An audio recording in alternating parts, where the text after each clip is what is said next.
Saya telah belajar banyak hal dalam hidup ini. Tentu juga dengan Bapak Ibu Saudara, kita sama-sama banyak belajar. Ya tentu ada yang lebih dari saya karena usianya lebih jauh, lebih tua. Tentu ada juga yang baru-baru belajar. Karena mungkin kalau diukur dari usia ada di bawah saya. Itu seandainya mengukur dalam usia. Tapi saya tahu kita semua telah banyak belajar hal dalam hidup ini. Ya. Nah, ada satu hal yang saya pelajari Bapak Ibu Saudara adalah bekerja atau mengerjakan atau melakukan sesuatu dengan kesungguhan. Gak asal jadi. Gak asal kerjakan, enggak. Tapi harus dengan kesungguhan. Dan ini saya pelajari langsung dari orang tua saya. Ya sejak saya SMP banyak kali saya disuruh-suruh. Ke sana, buat ini, buat itu, buat ini, buat itu. Ya. Dan dalam perjalanan itu saya belajar satu hal. Kalau waktu saya disuruh buat sungguh-sungguh. Jadi pernah satu kali saya disuruh Bapak Ibu Saudara, lalu saya berketepatan punya janji sama teman saya. Teman saya baru diberi orang tuanya HP baru. Karena dia HP baru, ini waktu SMK. Waktu dia HP baru, dia ajak kami untuk makan di BPK Sempakata siang-siang. Nah, orang tua saya menyuruh saya melakukan sesuatu. Nah, ini saya melihat jam, ini harus kukerjakan cepat. Kalau enggak bisa leong ini makanan. Bisa leong BPK ini. Jadi saya kerjakan yang disuruh, saya kerjakan. Yang disuruh saya kerjakan. Tapi enggak dengan sungguh-sungguh. Hasilnya tentu enggak baik. Karena hasilnya berantakan, enggak bagus, orang tua saya suruh kerjakan ulang. Nah, karena saya disuruh kerjakan ulang, maka hilanglah kesempatan saya makan BPK di hari itu. Nah, dari ini saya belajar Bapak Ibu, ketika kita enggak sungguh-sungguh, kita merugikan diri kita sendiri. Tapi ketika kita melakukan dengan sungguh-sungguh, kesungguhan itu memberi keuntungan. Amin Bapak Ibu Saudara. Dalam hal apapun yang kita kerjakan, ketika ada kesungguhan, ada keuntungan bagi orang yang mengerjakan sesuatu dengan kesungguhan. Saya nggak hanya hilang kesempatan makan BPK, mungkin porsi besar waktu itu, karena dia orang kaya. Tapi saya juga kehilangan waktu. Saya mengulang hal yang sama. Di hari yang sama saya mengerjakan yang sama. Harusnya dalam hari itu saya bisa kerjakan 4 hal. Saya bisa disuruh melakukan 4 hal. Tapi karena tidak ada kesungguhan, saya hanya melakukan 1 hal di hari itu. Rugi dalam hal waktu. Nah Bapak Ibu Saudara, berkaitan dengan kesungguhan. Hari ini judul firman Tuhan adalah hidup dengan kesungguhan. Hidup dengan kesungguhan. Nah sebelum kita membaca teks Alkitab kita, kita baca saja dulu Bapak Ibu Saudara ya. Kita membaca ayatnya yang ke-14 sampai ayatnya yang ke-19 dari Wahyu pasalnya yang ketiga. Hidup dengan kesungguhan. Wahyu pasalnya yang ketiga, ayatnya yang ke-14 sampai ke-22. Dalam bahasa Inggris, relakanlah hatimu berarti sungguh-sungguh. Ya, tapi bahasa Indonesia menerjemahkannya relakanlah hatimu dan bertobatlah. Nah, Bapak Ibu Saudara, tema firman Tuhan diambil dari ayat 19.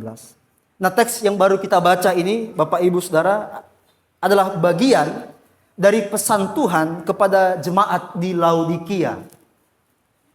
Jemaat di Laodikia ini adalah salah satu dari 7 jemaat yang Tuhan memberikan pesan khusus kepada mereka. Kalau kita buka Wahyu pasal 1, 2, 3, ada 7 jemaat yang disebut Tuhan. Ya. Salah satunya dan yang terakhir adalah jemaat di Laodikia. Nah, kitab Wahyu ini pembaca pertamanya adalah 7 gereja. Seperti yang disebutkan dalam Alkitab. 7 gereja yang ada di Asia Kecil. Nah, namun bukan berarti firman Tuhan ini hanya untuk mereka. Apa yang dicatat oleh Yohanes dalam Wahyu pasal yang ketiga yang baru kita baca, juga merupakan pesan untuk saya dan saudara. Tidak sedikit orang mengatakan kitab Wahyu nggak perlu dibaca karena pesannya bukan untuk kita. Walaupun tertulis kepada jemaat di Laodikia, itu adalah gambaran dan maksudnya untuk kita. Nah, Bapak Ibu, ada 7 gereja. Nah, saya mau beritahu sama Bapak Ibu arti huruf 7 di Alkitab. 7 itu artinya sempurna. Nah, berapa hari Tuhan menciptakan langit dan bumi? 7. Sempurna. Nah, jadi kalau kita lihat Alkitab, khususnya Wahyu, ada banyak angka-angka 7. 7 sangkakala, 7 meterai. Itu artinya sempurna, udah sempurna hukuman Tuhan. Nah, 7 gereja mewakili gereja-gereja yang ada sampai hari ini. Nah, Bapak Ibu, kesungguhan adalah sesuatu yang hilang dari jemaat di Laodikia. Kesungguhan adalah sesuatu yang hilang dari jemaat di Laodikia. Mereka tidak sepenuh hati hidup sebagai orang percaya. Mereka menjadi percaya setengah-setengah. Itulah mengapa Tuhan beri teguran agar mereka bersungguh-sungguh dan bertobat. Kalau kata Tuhan, bertobatlah kepada orang yang belum percaya, ini masih masuk akal. Tapi Tuhan mengatakan bertobatlah kepada orang percaya. Jadi banyak orang percaya yang masih harus bertobat, Bapak Ibu. Sudah lama beriman, tapi disuruh bertobat. Sudah lama percaya sama Yesus, tapi disuruh lagi bertobat. Ini yang maksud saya tadi, rugi kali kita. Kita mengulang lagi. Itu kan pertobatan.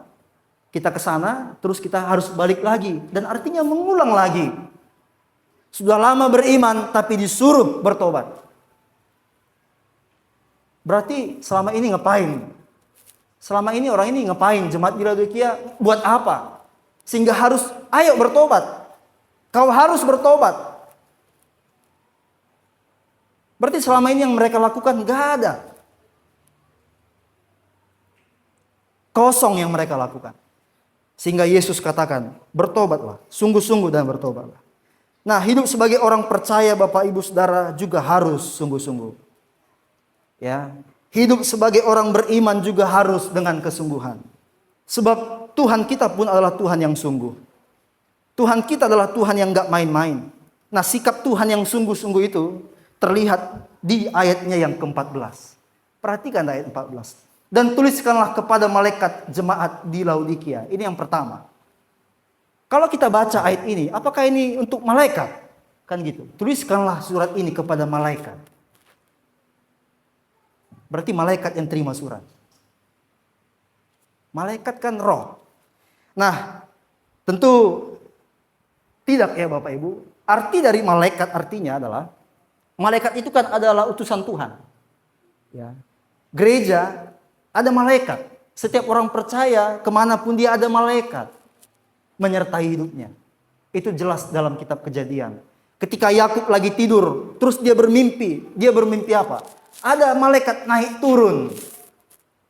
Ada tangga ke langit, terus malaikat naik turun. Artinya apa?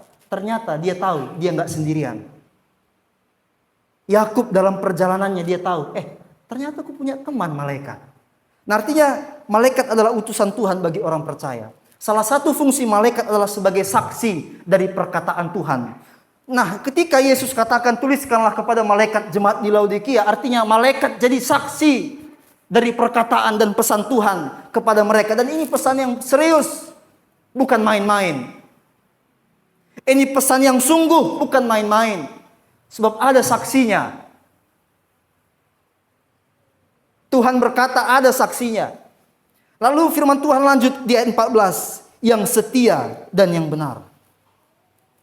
Tuhan yang setia dan yang benar. Ini bentuk kesungguhan Tuhan. Waktu Tuhan katakan aku setia, dia sungguh-sungguh setia. Waktu Tuhan katakan aku benar, Tuhan betul-betul benar. Apa yang salah Tuhan gak suka. Ini bentuk kesungguhan Tuhan, Bapak Ibu Saudara. Jadi kita harus tahu Tuhan kita pun Tuhan yang sifatnya sungguh-sungguh. Oleh karena itu sebagai orang yang percaya kepada Tuhan, Mari hidup dalam kepercayaan kita dengan sungguh-sungguh. Nah, orang percaya yang hidup dengan sungguh-sungguh akan terbukti dari dua hal. Yang pertama, Bapak Ibu, mari perhatikan ayatnya yang ke-14.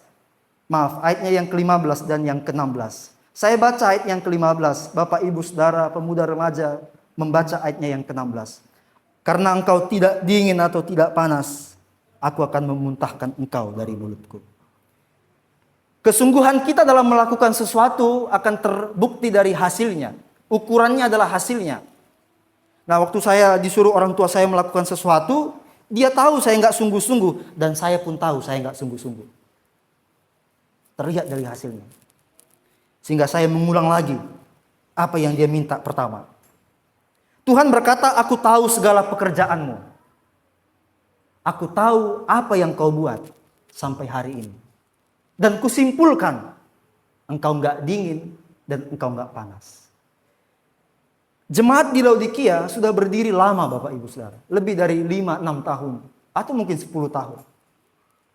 Berarti selama mereka menjadi jemaat GPD Kasih Bapa sudah berapa lama kita, Bapak Ibu Saudara? Ada yang ingat? GPD Kasih Bapa sudah berapa umurnya? Saya pun lupa ya, yang saya ingat 20-an ke atas.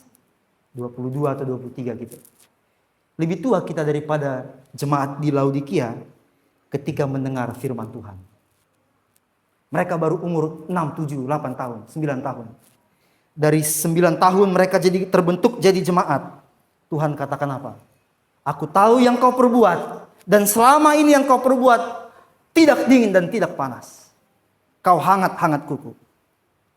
Karena mereka hangat atau suam-suam kuku, Yesus katakan apa? Aku akan memuntahkan engkau dari mulutku. Waktu kakak saya menikah, bau saya dari si borong-borong datang. Kami berkumpul di perbaungan. Lalu anaknya yang pertama, anak bau saya, dibawanya. Nah, adik saya ini nggak bisa makan pedas, Bapak Ibu Saudara. Nah, pagi-pagi kami makan, sarapan. Duma udah kasih dia yang nyuap adik saya ini. Karena saya pengen terlihat sebagai abang. Akulah yang dulu suap dia. Aku yang suap dia. Aku juga lagi makan. Nah, di tempat makanku ada cabai. Aku tahu dia nggak bisa makan cabai. Tapi dalam hatiku, adikku ini harus belajar kerasnya kehidupan. Jadi aku yang suap dia, ku ikut sertakanlah cabai itu. Padahal mamanya bilang, dia nggak bisa makan cabai. Ya waktu ku kasih, ku suap, masih senyum dia. 3 detik kemudian, mukanya berubah. Apa yang ku suap, dia muntahkan. Dia nggak bisa terima yang pedas. Dia nggak suka yang pedas. Dia nggak bisa makan yang pedas. Artinya ketika Tuhan memuntahkan kita atau jemaat di Laodikia, kalau mereka tetap bertahan dalam kehangatan mereka, artinya mereka tidak bisa diterima Tuhan. Tuhan gak bisa nerima yang hangat-hangat. Harus yang dingin atau panas. Nah, orang yang percaya harus berbuat sesuatu yang disenangi Tuhan. Apa yang senang? Seperti adik saya tadi, yang senang yang baru dia makan. Yang gak senang dia keluarkan, dia muntahkan. Nah, Bapak Ibu Saudara, orang percaya itu harus dingin atau panas. Nah, Yesus mengatakan hal ini didasari atas masalah air di Laodikia. Nah, jadi kita harus tahu dulu ini, kenapa Yesus katakan dingin atau panas. Nah, kota Laodikia, Bapak Ibu Saudara, itu berada di lembah. Dan ada tetangganya 2, namanya Hierapolis dan kota Kolose. Mereka tetanggaan. Jadi 3 kota ini ada di dalam lembah yang sama. Nah, kota Laodikia itu nggak punya saluran air, nggak punya sumber air. Mereka bergantung kepada 2 kota di sekitar mereka, kota Hierapolis dan kota Kolose. Nah, kota Kolose itu punya sumber air yang dingin. Air yang dingin. Kalau kita minum air dingin, apa manfaatnya Bapak Ibu? Segar, ya kan? Arti dari minum dingin artinya Ketika kita minum dingin, kita rasakan segar. Ada efeknya. Nah, sedangkan di Hierapolis, mata airnya adalah mata air panas. Bapak Ibu Saudara, air panas yang ada di Hierapolis itu punya khasiat kesembuhan. Kita tahu ada manfaat dari air panas.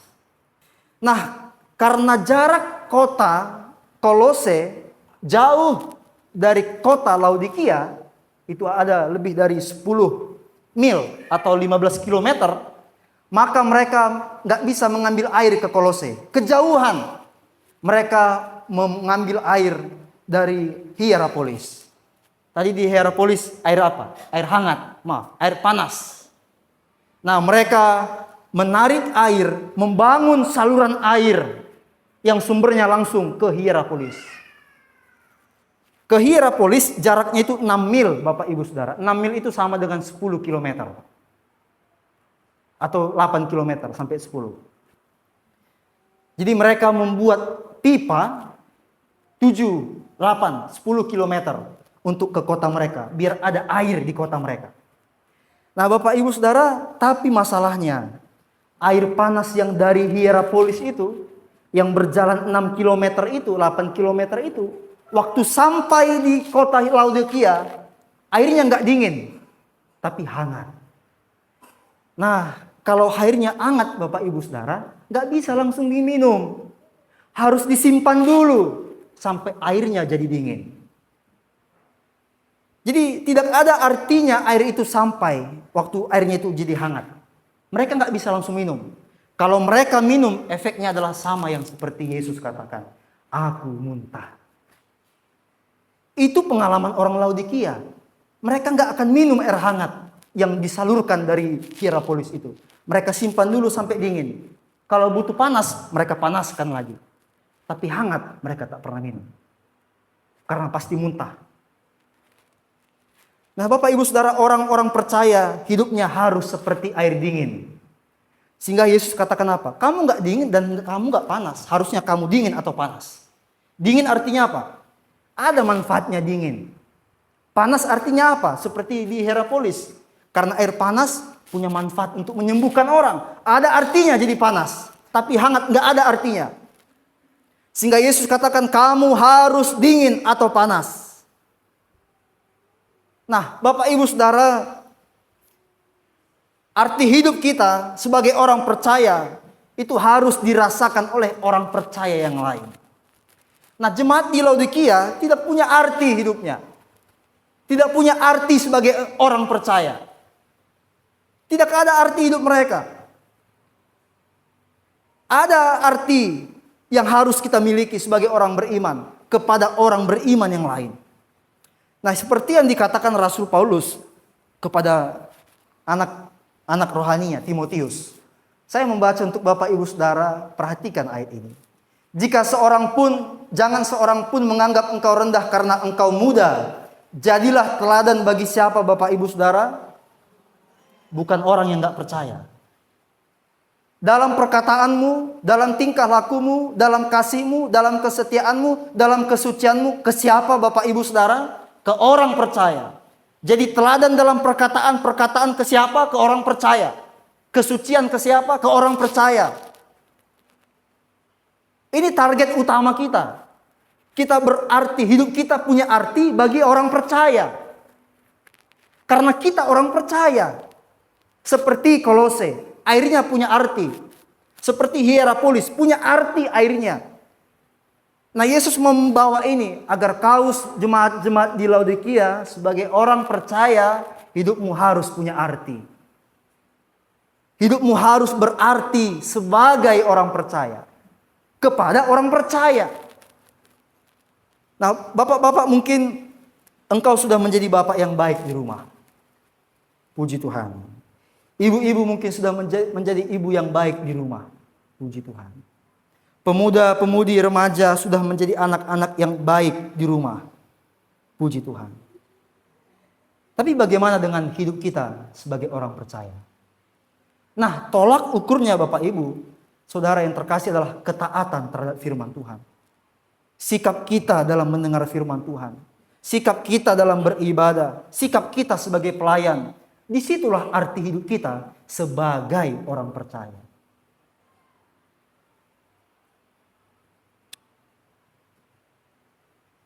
Bapak-bapak, waktu bapak-bapak beribadah dengan anak-anak, hari ini misalnya, anak-anak kan lihat bagaimana cara bapak-bapak beribadah. Bagaimana cara bapak-bapak mendengar firman Tuhan. Bagaimana cara bapak-bapak melayani Tuhan. Ibu-ibu juga, anak-anak juga melihat. Kayak mana mamaku ini beribadah. Kayak mana mamaku ini dengar firman Tuhan. Kayak mana sikap mamaku ini ketika memuji dan menyembah Tuhan. Dia akan lihat. Pemuda juga. Kalau punya adik, adikmu lihat, abangku ini kalau ibadah kayak mana. Abangku ini kalau ibadah, kalau dengar firman Tuhan gimana. Abangku ini waktu memuji Tuhan gimana. Tidak hanya itu. Hari ini mungkin ada orang percaya yang baru sekali percaya dan baru datang ke gereja. Pas pula di sampingnya yang duduk bukan orang yang sungguh-sungguh. Baru saja dia percaya, ini baru dia datang ke gereja. Tapi orang yang di sampingnya tadi, yang sudah lama mengikut Tuhan, dia lihat, kayak gini ya dengar firman Tuhan sih amin. Mungkin Bapak Ibu Saudara kita jadi teladan di luar.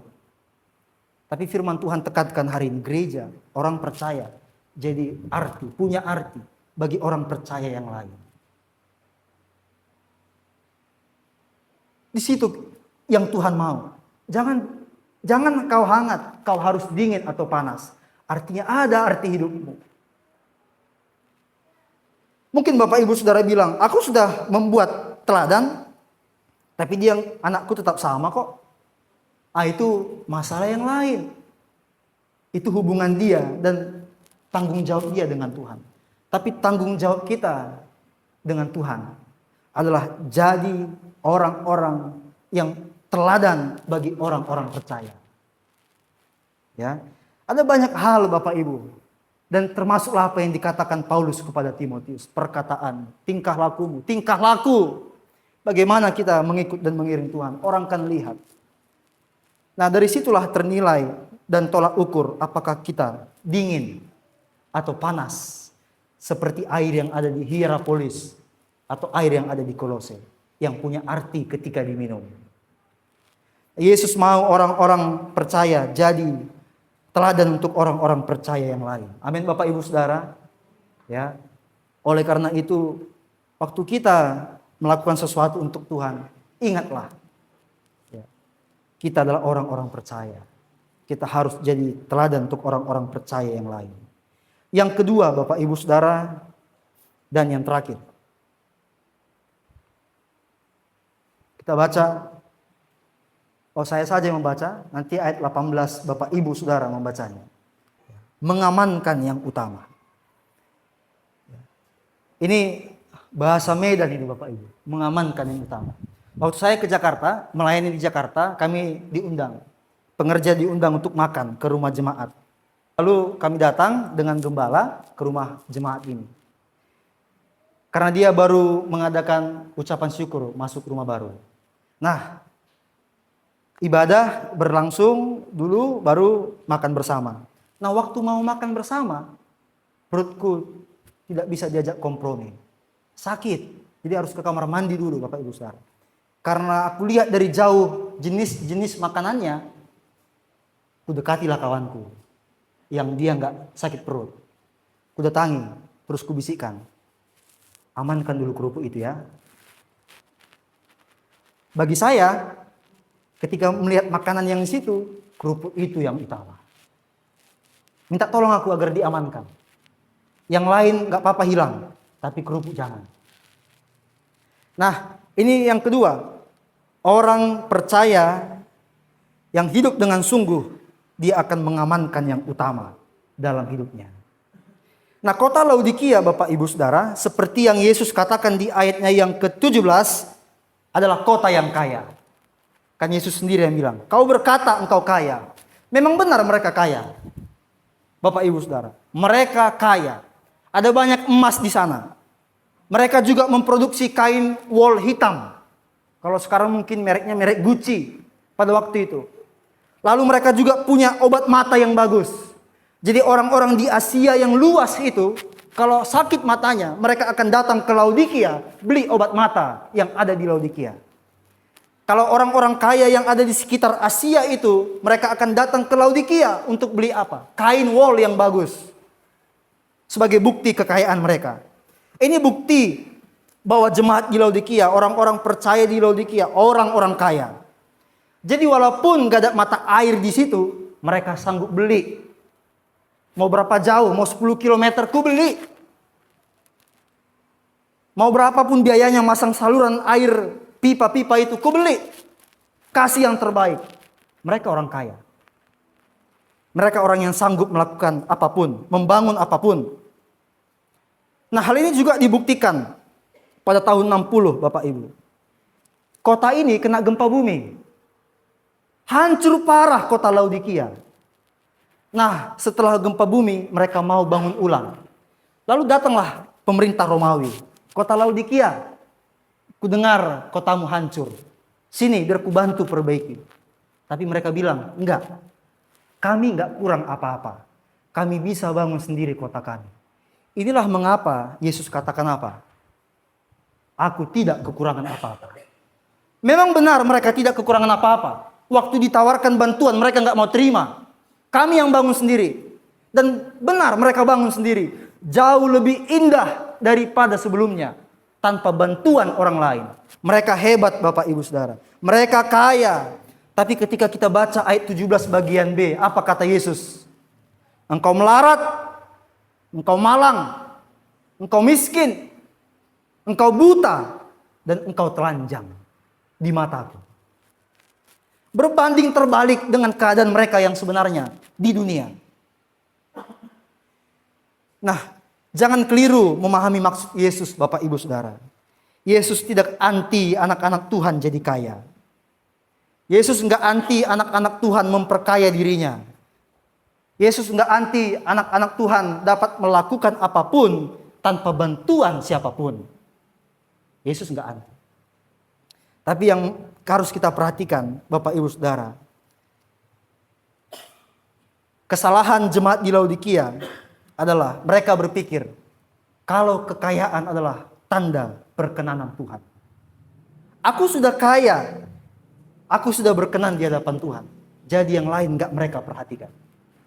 Aku sudah kaya, aku hebat, aku bisa beli ini, aku bisa beli itu.